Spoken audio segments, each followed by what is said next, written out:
从烧出品集中营出来，也称之整整4个钟头汽车。发觉到卢森堡边境的一只汽车旅馆单子。我海房卡日本主题10230就是起码要整一台故事讲。转位，哎呦，这回得看看，估计两台发出中苏单子，魏苏汉，虽然两只上奥的警察子弟。Hello， 哟，那没登卡个地方家哦嘞。隔壁再来看看窗外的一个景色，老是声音比不当样，一什么不理就好嗨。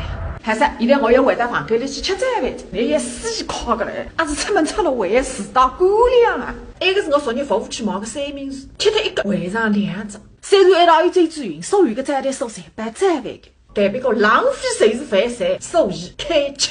从法国县城出来，开至1个半钟头一个汽车。我说阿拉拍呀，我来说，我要个镜头来对我自家拍，侬看到不啦？我早上要拍侬了耶，奇怪得不得了耶！对里都拍不到啥个意思，这个吓死他人！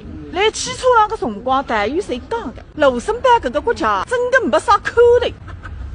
是啊，其实我讲来听，卢森堡是一个值得深层次思考的国家。2500平方公里，66万个人口，人均离港世界第1，人均 GDP 世界第3。想想你中国大跃进的辰光，整整连着3年的钢铁，刚分离出来，人才死脱这么大人。2019年开始，卢森堡成为世界上下第一个公共交通全部免费的国家，图书费动地，看病费动地，地铁公交费动地，算少个一出。君主立宪民主国家，所以讲一个地方喊不喊，制度是关键。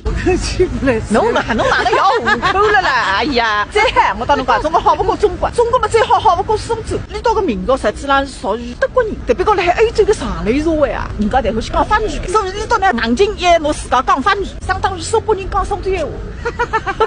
也开至4个钟头汽车，现在单子。欧洲第2首都斯特拉斯堡，来看一张阴差阳错出名的圣母大教堂。上次整整200年，实在没动地上下去的，把人搞到2只顶，这里只有1只顶。少年显得一举成名。想想现在遍布全中国的烂尾楼，不晓得有哪个一场，还有李个元旦。